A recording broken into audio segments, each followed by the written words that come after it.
जालंधर के कोने कोने से आए हुए और पंजाब के कोने कोने से आए हुए सभी व्यापारियों को, सभी उद्योगपतियों को, कारोबारियों को मेरा नमस्कार, सत श्री अकाल, मेरा प्रणाम। आप लोग आज इतना समय निकाल के यहाँ पे आए हैं बातचीत करने के लिए हमसे, मैं तहे दिल से उसके लिए शुक्रिया अदा करता हूँ। सबसे पहले मैं उन सब से माफ़ी मांगना चाहता हूँ। मैं देख रहा था कि अभी भी लास्ट में कई लोगों के हाथ खड़े हुए थे, वो भी बोलना चाहते थे,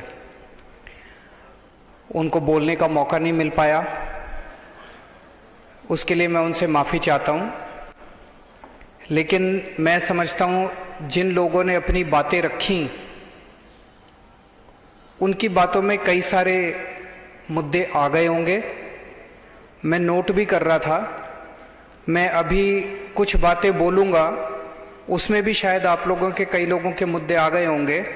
फिर भी अगर नहीं आए तो अगर आप मुझे लिख के भेजेंगे तो उन सब के ऊपर हम पंजाब में सरकार बनने के बाद हम गौर करेंगे, उन ज़रूर को समाधान करने की कोशिश करेंगे।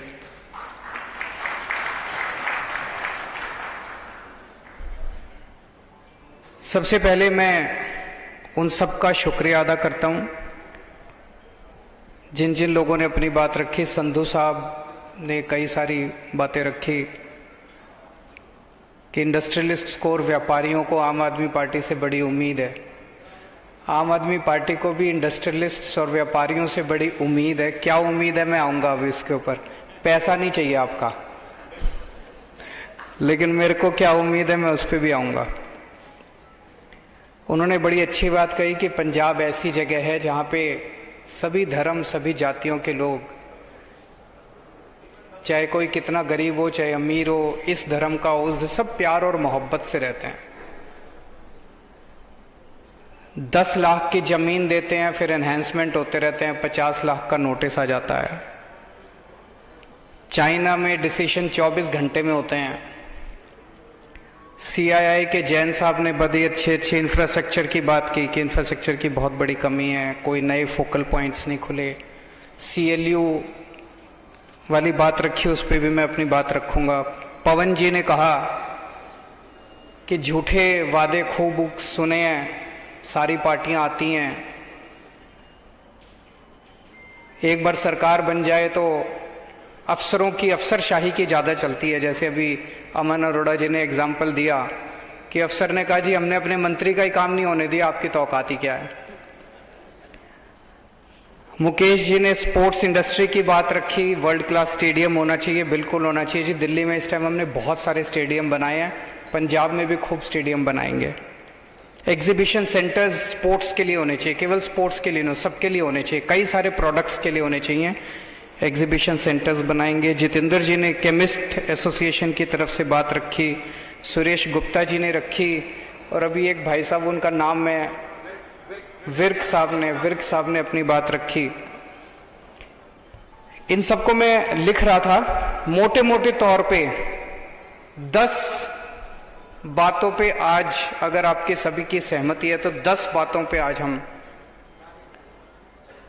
अनाउंस करते हैं कि ये करेंगे। नंबर 1, बिना बिजली के ना तो इंडस्ट्री चल सकती, ना व्यापार चल सकता, ना घर चल सकता। तो बिजली तो चाहिए।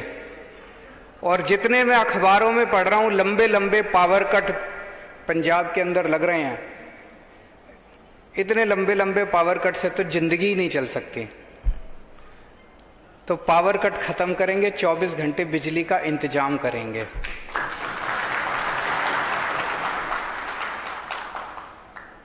और ये मैं कह रहा हूं अपने तजुर्बे से।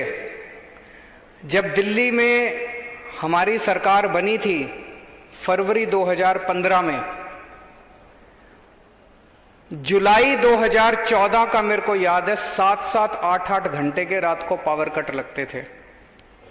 हमारी फरवरी 2015 में सरकार बनी थी और जुलाई 2014 में उसके 6-7 महीने पहले तक 6-6, 7-7 घंटे के पावर कट लगते थे।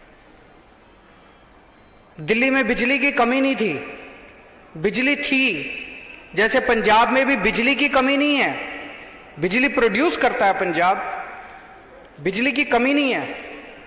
प्रॉब्लम क्या थी दिल्ली में? तारे खराब है जी, ट्रांसफार्मर जल गया जी, तार जल गई जी, पुरानी तार है जी, ये वो। अगले 2.5 से 3 साल तक मैंने और मेरे बिजली मंत्री सतिंदर जैन ने गली गली में जाके खड़े होके तारे बदलवाई, ट्रांसफार्मर बदलवाए। आज दिल्ली में 24 घंटे बिजली मिलती है। इन्वर्टर की दुकानें बंद हो गई हैं, इन्वर्टर की सेल बंद हो गई है, कोई इन्वर्टर नहीं बिकता आजकल दिल्ली के अंदर। 24 घंटे बिजली मिलती है दिल्ली के अंदर। पंजाब में भी अब 24 घंटे बिजली का इंतजाम करेंगे। हमें करना आता है, हमने करके दिखाया है, झूठे वादे नहीं कर रहे। दूसरी चीज, इंस्पेक्टर राज, लाल फीताशाही। ये जानबूझ के, ऐसा नहीं कि इंस्पेक्टर राज खत्म नहीं किया जा सकता, किया जा सकता है। ऐसा नहीं कि लाल फीताशाही खत्म नहीं की जा सकती, की जा सकती है। क्यों नहीं करते? पैसा ऊपर तक पहुंचता है।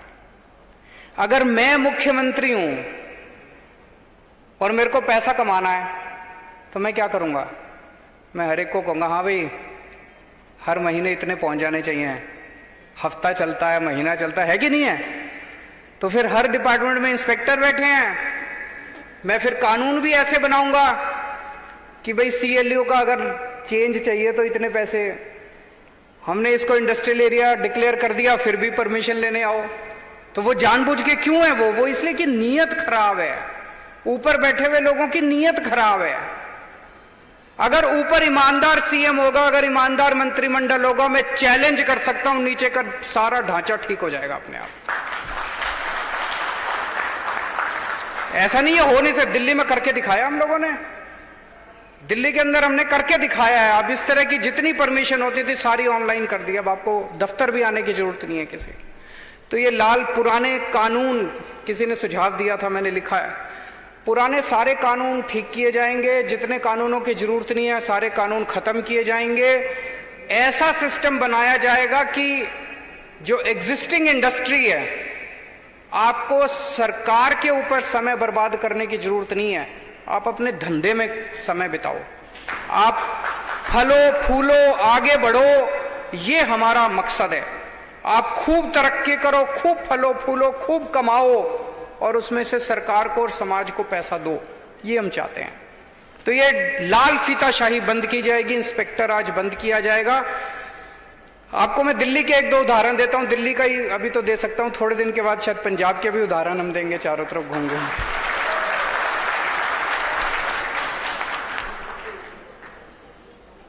दिल्ली में हमने आने के बाद वैट, उन दिनों में वैट होता था, अब GST है। वैट डिपार्टमेंट के सारे इंस्पेक्टरों को घर बिठा दिया, हमने कहा खबरदार कोई नहीं जाएगा। रेड राज बंद कर दिया। पहले 1-2 साल तो ऐसे थे, एक भी रेड नहीं हुई।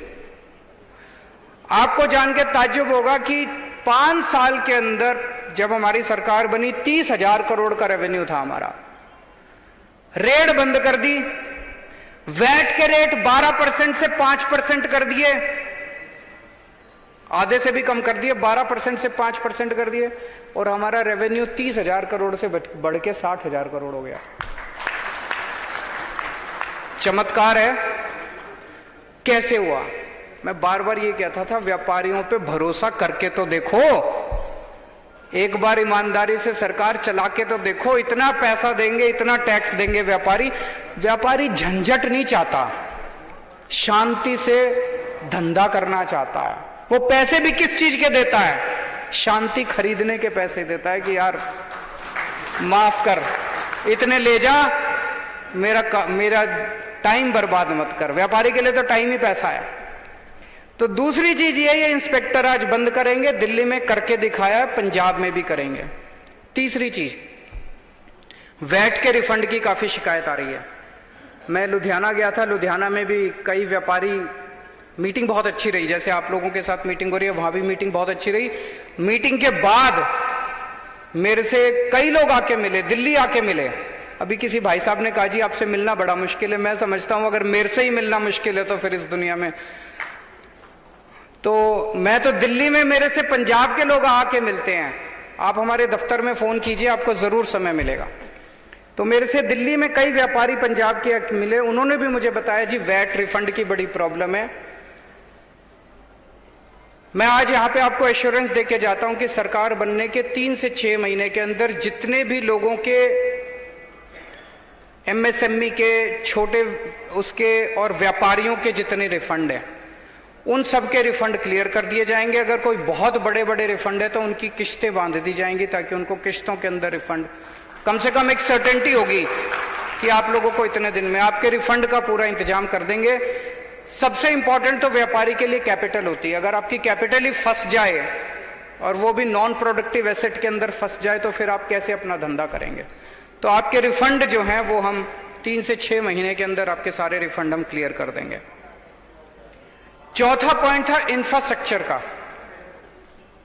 ये हमने दिल्ली में भी, जब मैं हमारे वहां पे 29 इंडस्ट्रियल एरिया हैं, यहां पे तो बहुत ज्यादा होंगे, पंजाब तो बड़ा स्टेट है।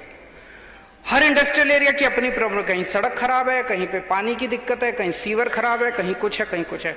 हर इंडस्ट्रियल एरिया की एसोसिएशन को हमने आके बुला के पूछा भाई आप अपनी बता दो क्या क्या प्रॉब्लम है, और उसका सारे 29 के 29 एरियाज का हमने पैकेज बनाया और वो सारा का सारा एक साथ बजट हमने अप्रूव कर दिया। मैं समझता हूं कि अभी क्योंकि सरकार नहीं संभाली तो मैं पैसे कितने होंगे, बजट कितना होगा, मैं बहुत ज्यादा वो नहीं, लेकिन कोशिश करेंगे 1 से 2 साल के अंदर आपके सभी फोकल पॉइंट्स के, सभी इंडस्ट्रियल जोन्स के और उस सभी इंडस्ट्री के जो फोकल पॉइंट्स के बाहर हैं, आप लोगों ने बताया 80% इंडस्ट्री आपकी फोकल पॉइंट के बाहर है, उन सारी इंडस्ट्री का इंफ्रास्ट्रक्चर, आपकी सड़कें, आपका पानी, आपकी सीवर, आपकी बिजली, जो जो आपके इंफ्रास्ट्रक्चर के प्रॉब्लम्स हैं 1 से 2 साल के अंदर हम आपकी सारी क्लियर कर देंगे। उसके लिए बजटरी प्रोविजन हम लोग कर देंगे। 5वां पॉइंट जो संधू साहब ने भी बोला, जैन साहब ने भी बोला, एनहेंसमेंट का 10 लाख की, ये मैं, संधू साहब ने एक बड़ी अच्छी बात बोली कि जी हमने बादल साहब को भी बोला था, वो भी बोले कि चुनाव के बाद कर देंगे। हमने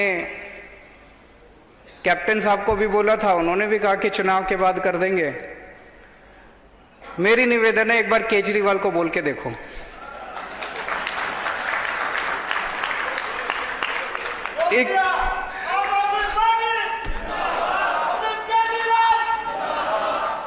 एक मौका सानू भी, एक मौका मेरे को देके देखो, हम लोगों को देके देखो, आम आदमी पार्टी को देके देखो, और मैं आपको यकीन दिलाता हूं बाकी सबको भूल जाओगे, आप जिंदगी भर भूल जाओगे। तो एनहेंसमेंट नहीं लिया जाएगा। एनहेंसमेंट भी एक, इसको मैंने पूरे सिस्टम को स्टडी किया हुआ, ये जानबूझ के किसानों को भी और इंडस्ट्रियलिस्ट्स को भी, दोनों को परेशान करने का एक बहुत अच्छा सिस्टम है, दोनों को निचोड़ने का, पैसा बनाने का एक बहुत अच्छा सिस्टम है। इसको आप लोगों से एनहेंसमेंट नहीं लिया जाएगा, जितना दे दिया आप लोगों ने दे दिया। ये CLU वाला बड़ा इंटरेस्टिंग समझ, वो लुधियाना वाले भी आए थे मेरे पास, उन्होंने कहा जी पूरे इलाके को इंडस्ट्रियल एरिया डिक्लेयर कर दिया, इंडस्ट्रियल जोन डिक्लेयर कर दिया। अब अगर आप वहां पे जमीन खरीदते हैं, उसका फिर CLU क्यों होता है? जब आपने उसको इंडस्ट्रियल जोन डिक्लेयर कर दिया तो उसका तो CLU ऑटोमेटिक होना चाहिए। वो इसलिए होता है क्योंकि उनको पैसा कमाना है, वो इसलिए होता है क्योंकि उसको ऊपर पहुंचाना है, वो इसलिए होता है क्योंकि मंत्री तक पैसा पहुंचेगा और मंत्री फिर ऊपर मुख्यमंत्री तक। तो ये CLU का धंधा बंद करेंगे। जो जो इंडस्ट्रियल जोन्स हैं, फोकल पॉइंट्स है, जहां पे जमीन को, उस एरिया को ऑलरेडी इंडस्ट्रियल डिक्लेयर कर दिया गया, उसमें मैक्सिमम ये हो सकता है कि एक ऑटोमेटिक इंटीमेशन आप इंटीमेट कर दीजिए मैंने ये जमीन खरीद ली, बस that should be more than sufficient, this should not be any permission. एक महीने और हफ्ते का बड़ा सिस्टम है, सारे डिपार्टमेंट्स के साथ आप लोगों का महीना और हफ्ता चल रहा होगा, उसके बिना काम नहीं चलता। तो ये सिस्टम बंद किया जाएगा, आपको कोई महीना देने की जरूरत नहीं है, कोई हफ्ता। और ये मेरी गारंटी है, मैं देख रहा हूं कई लोगों के चेहरे पे ये स्माइल है कि काम कैसे होगा, फिर आपका काम कराने की जिम्मेदारी हमारी है। काम भी होगा और महीना भी बंद किया जाएगा। गुंडा टैक्स किसी ने बोला नहीं, शायद डरते डरते नहीं बोला। ये मैं पहले सुनता था, अकाली दल के समय में होता था, फिर कैप्टन साहब बोले मैं खत्म करूंगा, लेकिन सुना अभी भी चल रहा है कई इलाकों के अंदर गुंडा टैक्स, कि वहां का मंत्री या वहां का कोई आके गेट पे बिठा देता है इंडस्ट्री के, जितने ट्रक जाते हैं हर ट्रक के ऊपर गुंडा टैक्स लगता है और वो फिर पैसा लिया जाता है। तो एक तरह से मंत्री पार्टनर बन गए हैं हर इंडस्ट्री के। ये धंधा बंद करेंगे, ये सारा गुंडा टैक्स का, ये मंत्रियों की एक्सटॉर्शन का, लोकल एमएलए की एक्सटॉर्शन का, महीने का, हफ्ते का, ये सारा धंधा बंद किया जाएगा। 8वां पॉइंट, आज मैं आपके बीच में, आपसे, हर पार्टी आती है व्यापारियों के पास चुनाव के पहले। किस लिए आती है आपके पास चुनाव के पहले? व्यापारी क्यों याद आते हैं चुनाव के पहले? इंडस्ट्री क्यों याद आती है? उद्योगपति क्यों याद आता है पार्टियों को? पैसा चाहिए। आगे कहते हैं ना जी पैसा चाहिए चुनाव लड़ने के लिए। मेरे को आपसे पैसा नहीं चाहिए। आज मैं आप लोगों को पंजाब की तरक्की में पार्टनर बनाने के लिए इनवाइट करने के लिए आया हूं।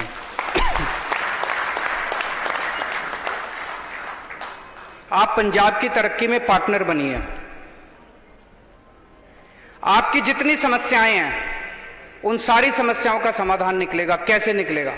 ऐसा नहीं कि मेरे को सब कुछ आता है। आज आप लोगों ने मुश्किल से, हमने घंटा डेढ़ घंटा बैठे हैं हम लोग, इसके अंदर सबकी समस्याएं नहीं सुनी जा सकती।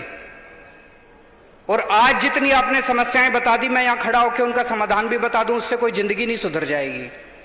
जिंदगी चल रही है और नई नई समस्याएं आएंगी। इन समस्याओं को समाधान करने का कोई ढांचा बनाना पड़ेगा, स्ट्रक्चर बनाना पड़ेगा।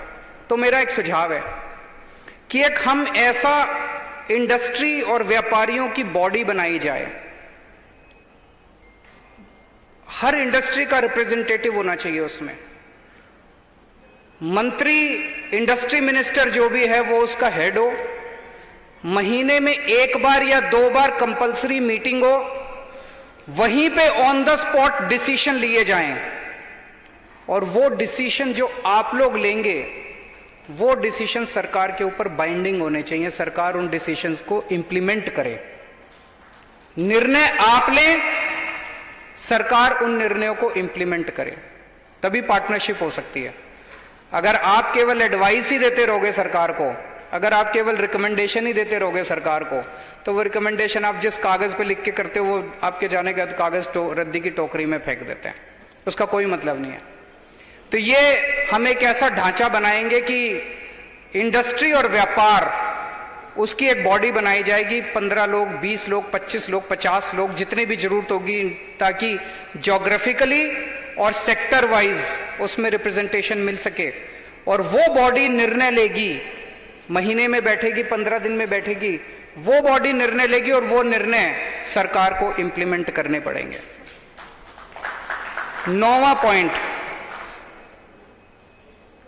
जैसा कहा गया कि पंजाब सब लोग प्यार और मोहब्बत से रहते हैं, सभी धर्म के लोग, सभी जाति के लोग।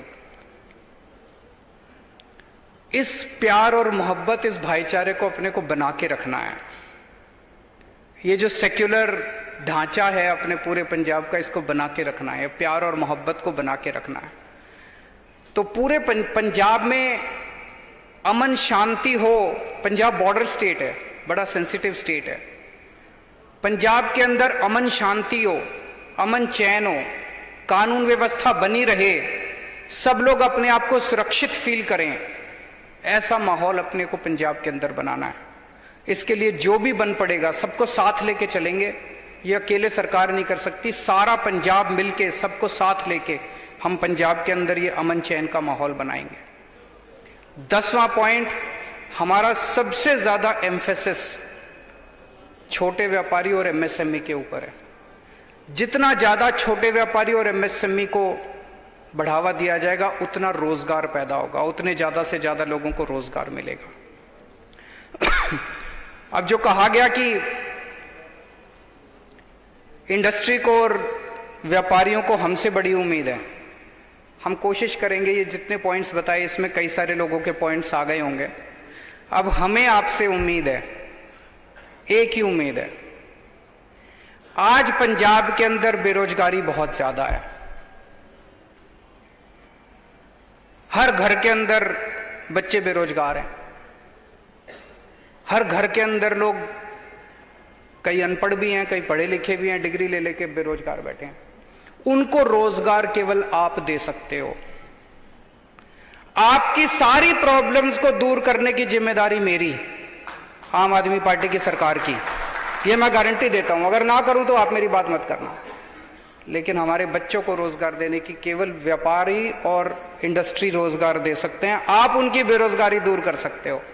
तो आज मैं आपसे पूछना चाहता हूं, क्या इस मीटिंग के बाहर जाके मैं पंजाब के यूथ को बोल दूं कि इंडस्ट्री और व्यापारी रोजगार देने के लिए तैयार हैं? बोल दीजिए, जरा हाथ उठा के बताओ कि हमें पंजाब में इस किस्म का डेवलपमेंट करना है, इतनी इंडस्ट्री खोलनी है, इतना व्यापार तैयार करना है कि पंजाब के अंदर कोई भी बेरोजगार नहीं होना चाहिए। आज देश भर से लोग दिल्ली आते हैं। क्यों आते हैं दिल्ली आते हैं? उनको लगता है रोजगार मिलेगा, वहां पे नौकरी मिलेगी। वहां पे बिहार से, उत्तर प्रदेश से, पंजाब से भी बहुत लोग जाते हैं। हमें पंजाब को ऐसा बनाना है कि पूरे देश भर से लोग, उनको लगे यार पंजाब के अंदर, हमें पंजाब के एक एक बच्चे को नौकरी देनी है। वो नौकरी आप लोग दे सकते हैं। तो मैं फिर से आपसे पूछ रहा हूं, आज इस मीटिंग के बाद, बड़े शांत हैं आप लोग, मेरा कॉन्फिडेंस हिल गया थोड़ा सा। क्या हम सब लोग पंजाब के युवाओं को नौकरी देने के लिए तैयार हैं? हमें पंजाब के लोगों ने पूरी दुनिया के अंदर डंका बजाया है। आप अमेरिका चले जाओ, कनाडा चले जाओ, लंदन चले जाओ, कहीं चले जाओ, हर जगह आपको पंजाब का आदमी मिल जाएगा, व्यापार के अंदर सबसे आगे। पंजाब में जब आते हैं तब कुछ गड़बड़ हो जाती है। यहाँ का सिस्टम इतना खराब है कि पंजाब की इंडस्ट्री और पंजाब का व्यापार पंजाब छोड़ के बाहर जा रहा है। उन सबको अपने को वापस लेके आना है पंजाब के अंदर।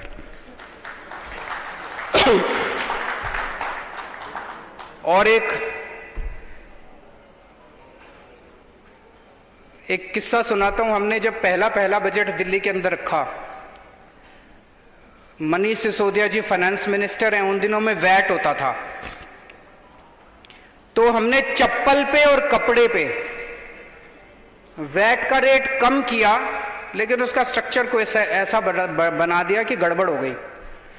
जैसे ही हम असेंबली से बाहर निकले, विधानसभा से बाहर निकले, वहां पे कपड़े के और चप्पल के व्यापारी हमारा इंतजार कर रहे थे। मैं घर पहुंचा, उन्होंने मेरे से टाइम मांगा, मैं उनसे मिला, उन्होंने बताया जी ये गड़बड़ हो गई। गड़बड़ क्या हुई थी वो भी बता देता हूँ। एक उसमें 3 स्लैब होते थे, 0%, 5% और 12%। हमने सोचा इसको यूनिफॉर्म कर देते हैं, बड़ी गड़बड़ होती है, इंस्पेक्टर के ऊपर है ये 0 में आएगा कि 5 में आएगा कि 12 में आएगा। हमने सारा 5 कर दिया।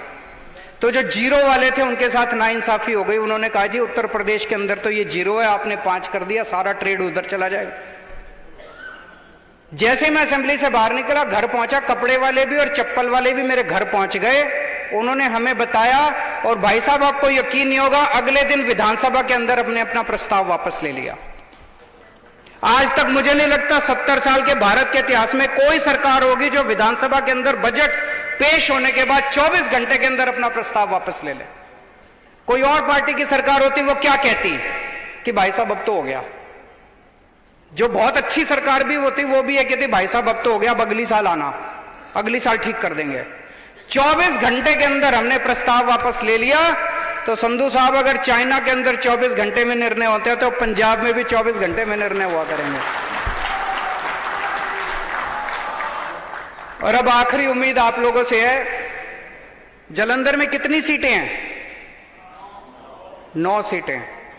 ये 9 की 9 सीटें जिता के देने की जिम्मेदारी आप लोगों की है। आपकी समस्याओं को दूर करने की जिम्मेदारी मेरी है। हैं जी?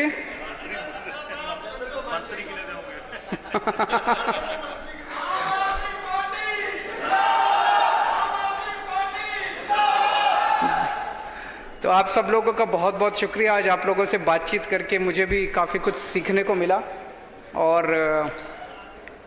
मैं पूरी उम्मीद है मुझे कि पंजाब में आम आदमी पार्टी की सरकार बनेगी और हम मिलके पंजाब की तरक्की करेंगे। Thank you so much.